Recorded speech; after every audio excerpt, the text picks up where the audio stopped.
the newer generation really wants to be able to have that flexibility, right? Why are we thinking in terms of it starts at 3, ends at 11? Why can't it be a 1 to 9?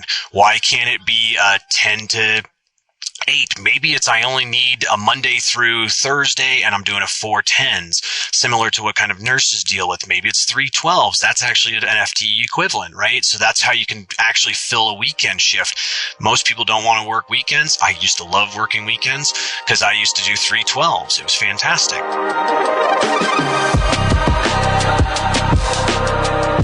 Rising above the buzz of ultrasonic cleaners and the clanking of stainless steel are the ideas and voices that are changing an industry.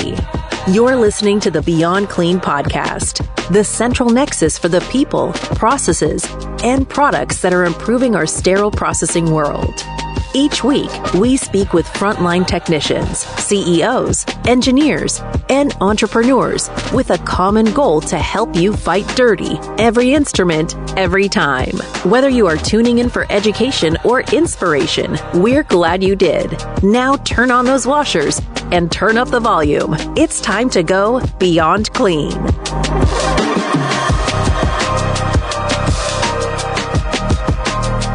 Today we're speaking to Jason Minutillo, the original director of quality for HLD and sterilization and the system co-chair of cleaning, disinfection, sterilization at the University of Colorado Hospital. Jason's going to be talking to us today about the data of sterile processing staffing.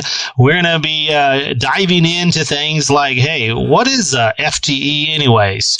What's the difference between productive and non-productive hours? And why should everyone in the department care about these topics? If you're a brand new technician, if you're an educator, if you're the manager and director, no matter where you sit in this, all this staffing data matters to you, because what it means, are you going to have other team members right beside you in decon, or are you going to be there by yourself? I think we all want as many people as we can get to help us to get that volume through. And once we get them, we want to be able to keep them.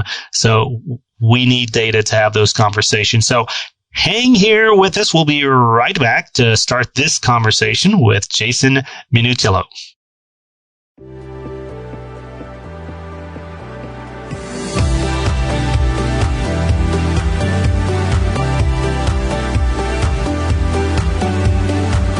I'm Justin Poulin. And I'm Hank Balch. From 17 Studios, you're listening to Beyond Clean, the global voice of sterile processing. Joining us now is Jason Minutillo, the original director for quality, HLD, and sterilization, and the system co-chair of cleaning, disinfection, and sterilization at the University of Colorado Hospital. Jason, welcome back to the show. This is not the first time that you've been on Beyond Clean, but it's nice to have you back again. I appreciate being able to return. Thank you for allowing me. So just in case folks might have missed your previous appearances, you want to fill in any other gaps? I know I kind of gave you title, but what else should people know about you? Well, let's see. My name's Jason. I'm your friend. I've been in sterile processing for over 20 years, and I've worked my way up all the way from baby tech all the way up to where I'm currently at, where I manage program around quality. So specifically around high-level disinfection, but I also dive into the SPD world, but that's mostly where my background is sterile processing. Love it. Love it. Yeah. What a time to be in high-level disinfection and trying to be working all those things out at the same time that the industry is trying to get them all worked out for the manufacturing side, and then the regulatory side is trying to get it all worked out. I mean, wow, crazy time. That's exactly it. It's a very unique position that I'm in, that I get to see both sides of that, but it does, play into our, we'll say future state and what that looks like. It's going to be crazy. Yeah. Yeah. So, that's obviously a conversation that we should probably be talking more about on the podcast and on the platform, just all things HLD related. But we've actually got you on this episode today to talk about something kind of completely unrelated, but I guess you still need people and data on the HLD side as well. But we're going to be talking about quantifying our technicians and the data that's around all these sterile processing conversations regarding staffing. So let's just maybe start kind of entry level, maybe for some folks who have never thought about the data and staffing conversation before. Give us an overview of the kinds of data that's involved in sterile processing, staffing, and recruiting and decision making. Absolutely. So you've got terms like PTO, FMLA, FTE, productive versus non-productive, orientation. There's just so many different terms and that come into that. So let's kind of just define some of those real quickly. And to your point, Hank, quality comes into play with this. That's why I'm also on part of this discussion. So PTO is paid time off. FMLA is Family Medical Leave Act. That's actually a regulatory piece that you have to play into and kind of ties into PTO or non-productive time. FTE means full-time equivalent. For those of you who are kind of brand new into this world, think of full-time equivalent as a full-time employee. That's the way I've always kind of helped put me into it. Productive hours is, obviously what is being produced. So in SPD, it's obviously trays. In the HLD world, it's a clean scope or a clean device. And I say clean, high-level disinfected. And then non-productive hours are, those things that most people don't really account for. And that's really where we kind of get eaten up in that. And that's, the answering the phone, transporting things, moving a sterilizer rack from one area to another, those kinds of things. So all of those play into what's called productive time, and that's determined by each facility and each hospital, right? So this is where the conversation can go way into the weeds, but how do you define what's productive hours in sterile processing? And Hank, you know this very, very well. Can it be minutes of service? Is it cases produced in the OR? Is it GI procedures? Is it percentage of minutes? Is it, and frankly, all of them have their pros and cons.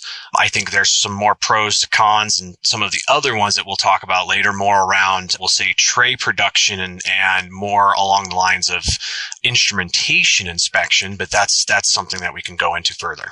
Yeah, that's very helpful. And I remember as a new manager, was the first time I really got confronted with a lot of the jargon and keywords you just threw out there. I remember sitting in some of the bigger meetings with other managers and directors, and like they're talking finances and they're throwing out all these things. I'm just sitting there like, not knowing what the heck is going on around me. And like, there's decisions being made that impact my department and impact other people's departments. And they're like, yeah, so like, what's your FTE count? And how about those non-productive hours? And like, how are we going to do this? And I'm just thinking like, oh man, I must have missed this section in the certification exam or the sterile processing training manual because I felt unprepared.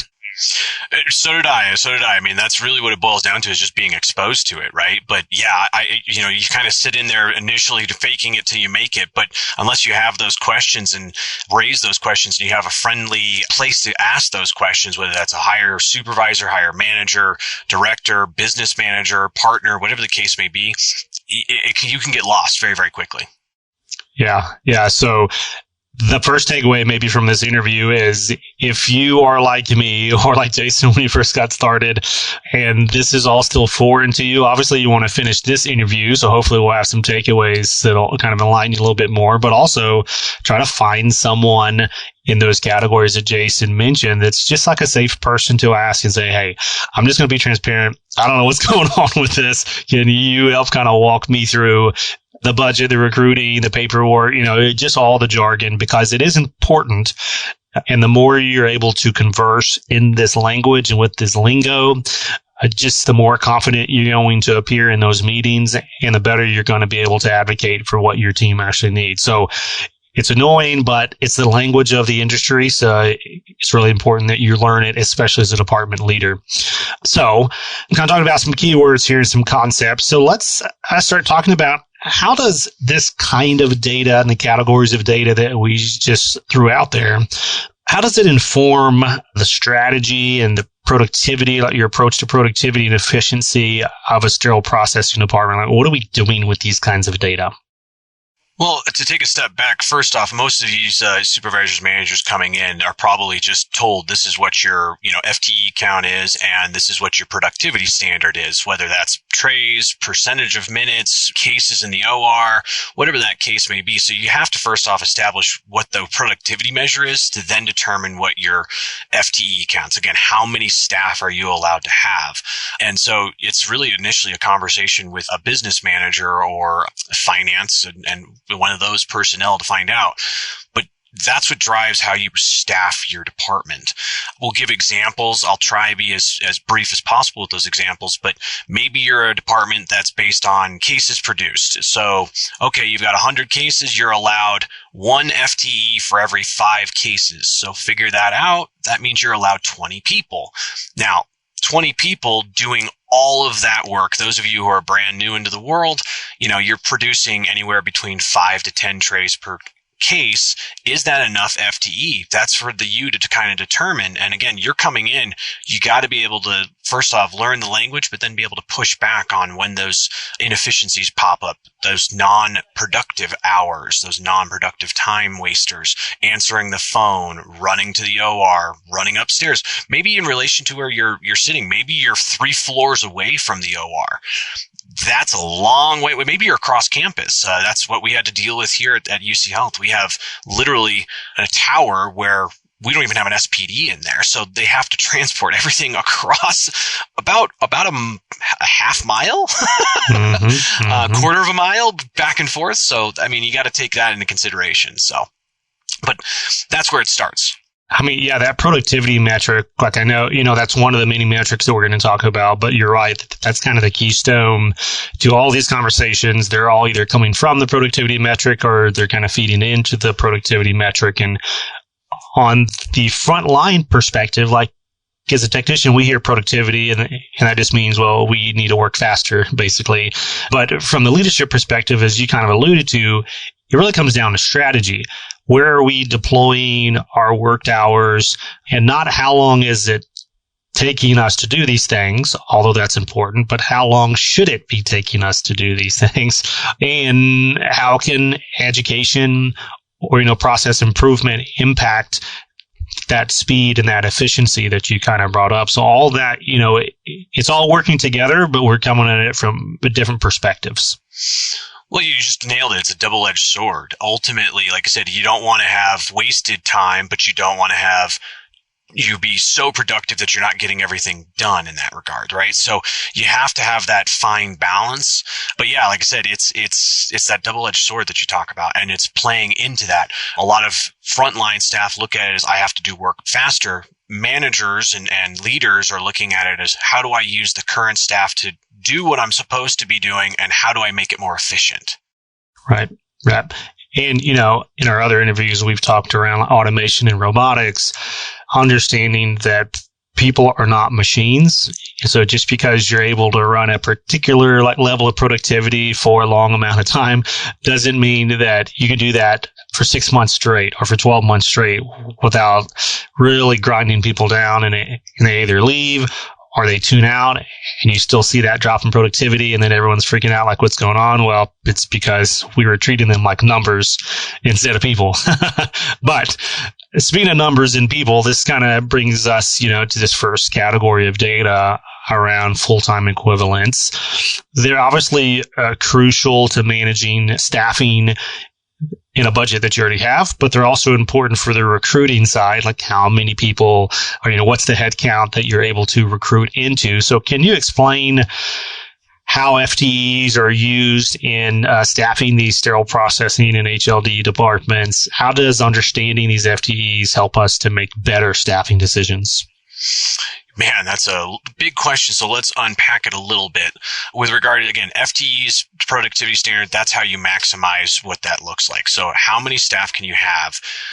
Well, that's also dependent on your workflow, your operations, what quality metrics you might have to be putting in place. Let's say you've been allowed by the productivity standard to hire 10. Okay. Well, you have two openings. There's going to be systems that are going to be going on behind the scene, what's called ATSs and CRMs. ATSs stand for applicant tracking systems, and then CRMs stand for candidate relationship systems or management systems. Usually your CRMs are internal, your ATSs are external, and what that means is you're using your FTE to say, I have two openings. I'm going to go to my CRM and place a rec. Okay, a requisition for an FTE. Your partners, whether that's human resources, recruiting, maybe they're a combination, maybe it's an outside company, is going to go ahead and work with you, and they're going to not post both positions. They're going to only post one rec. So that's that ATS side of things. Now, that means you're going to slow the candidate pool down a little bit, but that allows you to be able to do the interviewing process. You also don't want too many recs open because then it looks like, wow, what's going on with that place? Right? Yeah, am I going to be the only one who's working there? Exactly. So there's that. There's a fine line between controlling a rec being put out externally to internally, if that makes sense. But how that's driven though, again, is by that productivity measure. Again, you're allowed 10. You as the manager, you need to look at that through an efficiency lens and say, can I get away with maybe holding for 8 for a moment while I get the right person in place? Oftentimes, I think we get into a sterile processing world. It's fix it now. And so you're just hiring to hire. That's not going to work out well for you in the end because you're just going to burn people out. And especially if you bring in the wrong person to your culture, it's not good either. Yeah, that kind of goes back to two cliches. First cliche is probably the most common of just throwing money at a problem. The other one in healthcare is throwing bodies at a problem. Now, we don't have a lot of bodies these days to be throwing at problems, but if you are able to get those recs open, to get the approved positions that you mentioned, it's that much more important in the problem. Let's say it's the gap in staffing, or it's the gap in productivity, or maybe it's a gap in quality, like maybe you're getting bioburden into the operating room, whatever that challenge is. It's not just a pulse and a scrubs, like a pair of scrubs is going to solve it. You really do want to make sure that you're getting that right FTE into those hours. And I want to call out something else too, like maybe you've had some experience with this, but in looking at FTEs, that's that kind of 40-hour equivalent, right? So like one FTE equals a 40-hour work week. Well, have you seen scenarios in looking strategically, again, as a leader, where you need those 40 hours, but you don't necessarily need them all on the same shift? How do you maybe break that up into part-time positions or maybe a PRN position? You didn't really talk about that. Can you kind of speak to that? Like, okay, I'm approved, but now how do I put these little puzzle pieces together to actually help us? Absolutely. Man, you took the words right out of my mouth because I was actually going to start going into, part-time employee and, efficiencies. So I think a lot of people, we think of, okay, we start at 7, we end at 3. Next shift comes on at 3, ends at 11. 11 to 7 is the next shift. And we think of these 8-hour chunks. And especially in this day and age, the newer generation really wants to be able to have that flexibility, right? Why are we thinking in terms of it starts at 3, ends at 11? Why can't it be a 1 to 9? Why can't it be a 10 to 8? Maybe it's I only need a Monday through Thursday and I'm doing a 4 10s, similar to what kind of nurses deal with. Maybe it's 3 12s. That's actually an FTE equivalent, right? So that's how you can actually fill a weekend shift. Most people don't want to work weekends. I used to love working weekends because I used to do 3 12s. It was fantastic. So kind of cutting edge on that side. But I think we often look at, again, it's just a straight block time. What we need to start looking at is you need to look at your throughput based on the work that's being delivered. So think of the day as a bell curve. And for those of you listening, a bell curve is on the front end. It's very, very, very minimal amount of work. And then it kind of ramps up and creates a giant bell and then comes back down.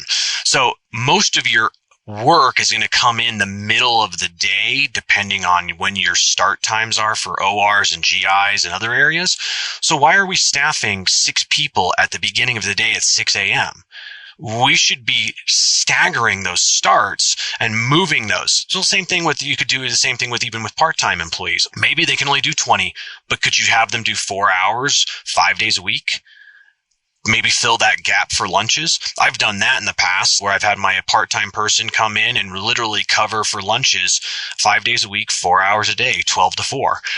Covering all of my lunches. Everyone was still on point, got their lunch. They weren't burnt out, and we kept productivity going on. So, there's some ways that you can use part-time or, half FTEs to be able to do those processes. Maybe they're quarters. Again, you can get a little creative with that. And that's where you got to look at it from an efficiency perspective.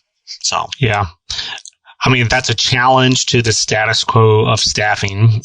Is really what it is. And I know as a manager and director who has changed my schedule in my department, that's not an easy thing to do because there's cultural implications. Obviously, there's just practical implications. If someone was hired on at a particular shift, their whole life is built around clocking in at 6:30 and, clocking out at 2:30 or 3 o'clock in the afternoon. And so even to shift that an hour, it has impact on who's going to drop the kids off at school or who's going to pick up the kids or who's going to do the handoff for grandma and grandpa. But all that being said, those things can be navigated to your point about being flexible with some of these additional new recs maybe that open up. So maybe your old timers, maybe their schedules, don't have to be really impacted that much, but as you're hiring on new people, you begin to cycle through these more creative staffing to better meet that bell curve. And especially on the weekend shift, just yesterday I was talking to a sterile processing director down in Florida, and it was the same thing as getting people to work weekends, and no one wants to work weekends. It's always hard. And then you got to lose them during the week if they're a full-time employee. So they got to be off on Thursday. It's a busy day. They got to be off on Friday, and it's a busy day. And we were just talking about how awesome it is to be able to build a weekend staff, a dedicated weekend staff. They know how the weekends go. They know which doctors work. They know the flow of everything from Monday cases. And then you get consistency. So you always know it's Jason and Wanda and Monica. They're coming in. That's the weekend crew, and they got it covered. I think that's a really, really good thing for people who are listening. If you don't have a weekend shift, and you're able to kind of shift these resources around, consider it and look and listen to what the data is saying to say, hey, does this make sense for you to modify that staffing? So that's a great call out. Let's talk about quickly. I know we kind of referenced this earlier, but that productive versus non-productive hour conversation. How do these concepts influence the staffing strategy and the scheduling strategy that we're kind of talking about? How should folks be thinking about that? Yeah, great question. So I think you can look at this in two different ways. I think one, is looking more towards the future. How can you automate some of those things? Is it, using technology, maybe robots for transport? Maybe it's, hey, we don't need, maybe it's a conveyor belt for pulling things out of washers. Maybe it's a conveyor belt for moving things from one place to another. Again, those are technologies that are already present. And then there's going to be future technologies that come out with those things. You've got the one-way sterilizers where one-way flow sterilizer rack gets pulled out and it's already cooling. Nobody had to go around to the other side and do that process, right? So there's, I know future technology is going to be coming out in the decontamination world, right? Where, hey, you can literally put a tray in, you can hook everything on up. It's going to do all the sonication. It's going to do all the flushing, brushing. You still have to do some manual cleaning, of course, but then it's now going over into the automated washers. And that's actually where the automated washers came from, is how to speed up that process. So there's going to be those efficiencies that come in. The other piece of it that you can look at is, again, you've got an FTE count. Well, maybe you use some of those part-time to be able to do some of those moving of things, or you chunk out your day so that, hey, the last couple hours is all of that moving if necessary, if it's able to afford it. Maybe you can't afford that. So like I said, maybe it's using, again, we'll say an entry-level tech for those, those jobs to get them acclimated to SPD. Back to the non-productive hours, that's where you can actually plug in, depending on your hospital systems, orientation hours, right? So, hey, these are going to be your orientation persons that they're actually not being counted as productive, but you can still get work out of them, if that makes sense. So trays still can be put together, transport can still occur, sterilization can still occur. So, but you got to, again, think strategically, and you got to see if that's actually allowed to do based on your company's policies and procedures. Man, so many great topics we're referencing here. I could take this interview so many different directions, but, yeah, but I'm trying to stay focused here. Yeah, like even the comment about, those orientation hours and how creative you can get as a leader to say, okay, our orientation is going to take, 3-6 months, maybe even longer, depending on the complexity of what that person is being oriented to. But that doesn't mean at the end of 2 weeks, we couldn't teach them to do one thing. What's that one thing that they can safely do without, someone holding their hand? And that one thing helps everyone else be more efficient, to your point. So I think, really breaking down that barrier and that misconception again to the status quo that, hey, just because the orientation is 3 months doesn't mean we got to wait 3 months for that person to contribute. It just means we can't really set them loose into the wild until all of their competencies and everything else has been done. So yeah, like that's a whole other podcast interview. So we'll have to put a pin in that. But I do want to get your perspective as a leader, because I'm sure you have seen this. In a lot of our budgets, our leaders, sometimes our educators, even like our instrument coordinators, their hours are kind of categorized in that non-productive hour bucket. And yet we pull our managers and our educators to the floor on our busy days to get the volume through. And so what that does to the data is, the CFO is like, you got plenty of people because we got all the volume coming through and you've only got this many productive FTEs.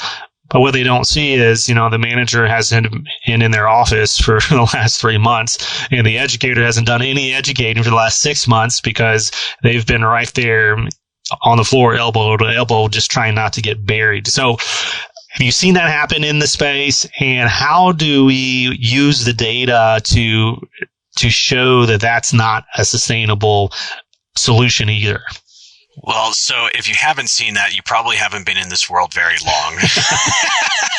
But with that being said, that's part of the reason why, depending on where you're coming from, that's where you need to initially establish what is those hours, how do you create the productivity, and how is productivity measured, right? So let's say it's, again, case volume. Okay, well, again, you've got 20 cases coming through, you're allowed 5 people. You're absolutely going to be on the floor. There's no way, because the amount of trays produced in a total knee versus a endoscopy case is totally different. And as we get more and more specialized with minimally invasive surgeries, that's going up. So I think a lot of hospitals are moving away from, we'll say, case volume and moving towards a different model, which is fantastic, thank God. And we'll talk about that further. But back to that original, piece. Yeah, it's there. And I think a lot of hospitals are starting to realize that the error of their ways of counting SPD managers, leads, educators into that productivity model and really not safeguarding the non-productivity piece of that. Again, as a manager, and again, we do this to ourselves. We know our teams are struggling. We're going to jump in. The good manager, that's what they're going to do. Well, you don't see that happen very often in the OR. So why are we allowing that to happen? And so it's that conversation now with the bean counters, the finances people, the CFO. Hey, you don't expect an OR manager to be on the floor in an OR every day. You shouldn't expect your SPD manager, myself, or a director to be in those roles as well. And so explaining the like for like, again, because it's two sides of one coin. You got to be able to show that data though too, right? So yeah, we've been, for the first 3 months of my tenure, oh man, we were 80% productive. Now I've been on the floor for the last 3 months. We've been 100% productive. There's where those 20% is coming from. I'm on the floor. And you have to show that. You have to capture that. Yeah. Well, the other side to that double-edged sword that we kind of brought up at the beginning is, sometimes we fear the data instead of leveraging the data. And what I mean by that is like one of those big KPIs, for efficiency and productivity is how many trays are left unprocessed at 7 a.m, right? Like that's a big one. And we want that number as leaders and technicians, we want that to be as low as possible. But if that number is big, and if we're guarding those non-productive hours because we've got to educate, because we got to do quality checks, because we got to coordinate all this instrumentation, because we got to manage and build schedules and coach people, if we're guarding that time and those numbers are actually higher at 7 a.m., even though that data looks bad, you could use that bad data to then take back to the bean counters, like you said, and say, hey, we got 200 trays down every single morning, and you're not giving me enough people to get it done without pulling all the rest of us off of all of these other very important tasks. So I think that's very, very important for people to take away from this interview as well. Is it's not just we want the data to look good. If the data is bad, leave it bad and then do something with it. You nailed it. You nailed it. That's exactly it. I mean, I can tell you from, I was a manager, got pulled into a trauma one where literally they were 290 to 300 trays down every morning. You can't operate as a trauma one needing anything and everything available with 300 trays down. So we literally left that data for 3 months and then showed a month with me and my educator and my supervisor just putting trays together that we were able to get it down. Now, granted, at the time, we were being measured by, again, case volume, which really would needed to be changed. And that actually led us to doing some time studies. And we can talk about that a little further. But because I was showed it was ugly when I got hired on, 2 months into it, we're still ugly. It wasn't just because the leadership needed to change. It was the processes and the measurements needed to change. That's what actually started the process change. You said it's a double-edged sword. I actually looked at it as an opportunity, and I think that's what you need to do. Yeah. And, even in times of improving the process, sometimes that process tweak makes one of the KPIs look worse, right? So like if you start following the IFUs in decon that you've never brushed or flushed appropriately, and you start doing that, well, you're going to have more trays left over in the morning, most likely, right? So that data point looks worse, but now your quality is actually getting better. So yeah, you're right. There's always opportunities in just being able to surface this data, but then you need that leader with this kind of data acumen to then take it up the chain and do something productive with it in terms of staffing and recruiting your department. So I wanted to get into PTO in this conversation. I can already tell we're not going to have enough time. So I'm going to put the PTO aside. We'll have to have you back for another PTO conversation, because that's like, we could do a whole interview just on paid time off, how to manage it, how to strategize, the implications. That's like a super hot button topic. So I don't even want to touch that right now. But let's talk here towards the end about leveraging data for predictive staffing. One of the coolest conversations out there, I think, today. And then we'll close after that with what's next. Like, what are some of the big lessons that have been learned, and like, what should we be looking forward to in the future of staffing and data? So yeah, let's talk first. How can we leverage all the data points that we've been talking about today to help us to know how to staff for tomorrow and for next week? And then again, leverage that with some strategy with our HR teams as well. Absolutely. So again, figure out what your productivity standards is going. That's how you started out with, right? So I'll give you the example what I was originally going into before. We were originally at this hospital I was at. It was around cases in the OR. I went ahead and changed it over through a time study. I took a time study of everybody in my department and got it to trays processed. Now, because we did the time study, it was 22 minutes of hands-on time during inspection. And that's what we really what we wanted to be able to capture, because that was key to making sure that we didn't have bioburden, we didn't have issues, quality issues.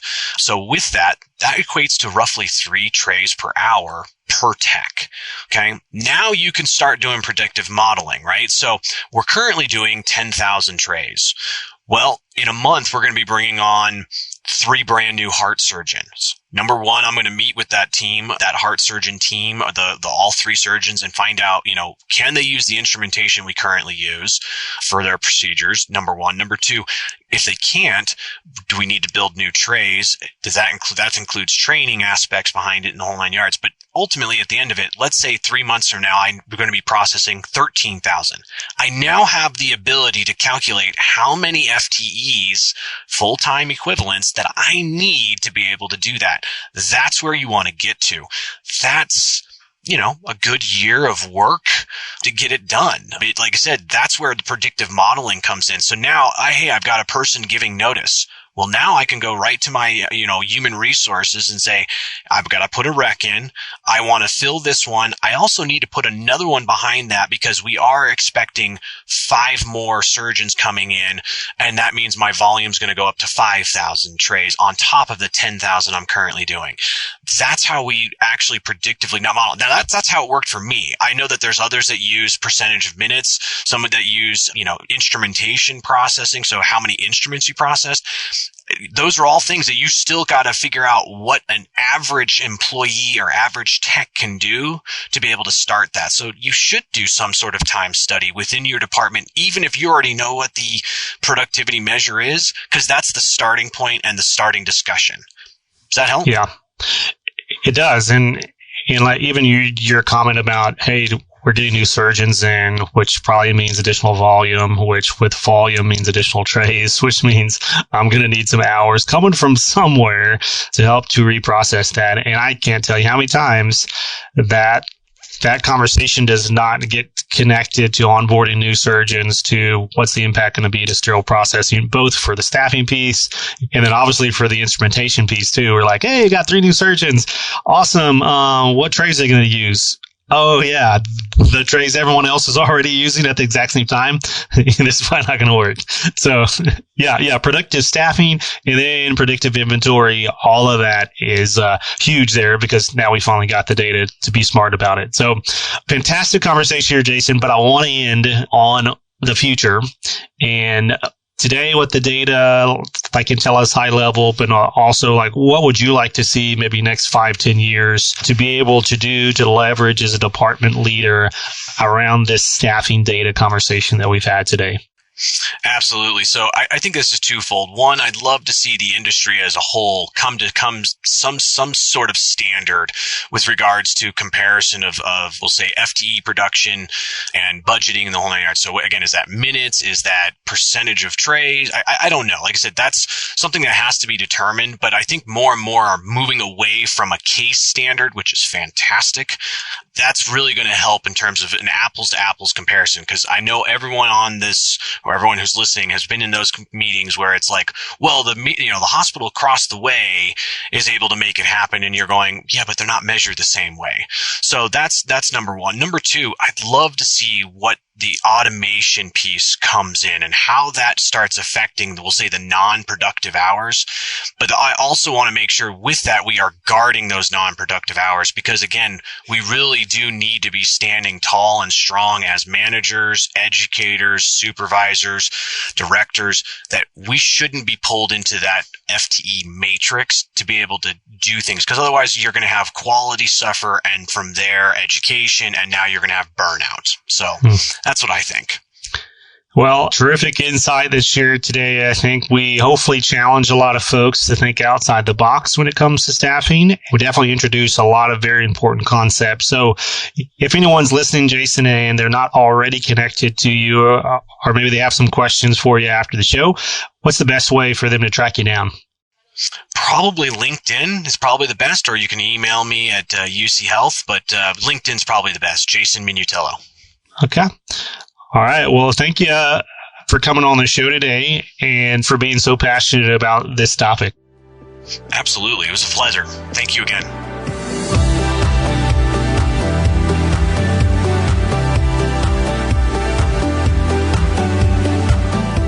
And that was Jason Minutillo, the Regional Director for Quality, HLD and Sterilization at the University of Colorado Hospital. What a fantastic data-driven conversation around recruiting and retention and staffing in general of our departments. Like I said, there's 100 different applications to what we talked about today, from just building schedules. Do you have a weekend shift? Do you have a night shift? Do you have those cross shifts that Jason kind of mentioned?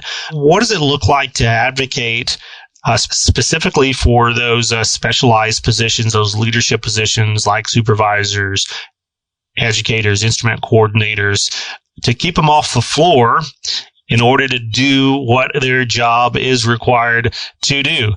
we can all process instruments, and many times, like Jason said, we got to jump in to lend a hand. But there's other things in the department that also have to be done in order to push us forward. So a lot more conversation to be had on this topic, but I'm really excited to get some of these data categories out for you guys and start to define these terms and prompt additional conversations, additional changes maybe to the way that you staff and recruit. And like Jason mentioned, please reach out to him if you have additional questions. If you'd like to potentially be a guest on a future Beyond Clean podcast, reach out to us at info@beyondclean.net. We'd love to talk to you about that, even if it's a topic in sterile processing staffing. Like I said, we just scratched the surface today. If you're new to the show, maybe this is the first episode that you stumbled upon, you can find all of our episodes on the Beyond Clean podcast channel on iTunes, Stitcher, Google Play, iHeartRadio. But you can also download the Beyond Clean mobile app on Apple and Google Android app stores. Download the app, and if you love us, give us a 5-star rating and a glowing review about just how much you love my Texas accent or anything else that you want to say about the show. And, if you're not already subscribed to our Beyond Clean email, we shoot this episode out every Monday, the educational show, but then we also have all kinds of other content that comes out through that newsletter. We got blog articles, we got vendor spotlight episodes, we got virtual events that we host every month. So make sure to get subscribed to that newsletter. You can track that down at beyondclean.net. Just scroll down to the very bottom. And we're going to wrap this up by just reminding you, like we say all the time here at Beyond Clean, keep fighting dirty.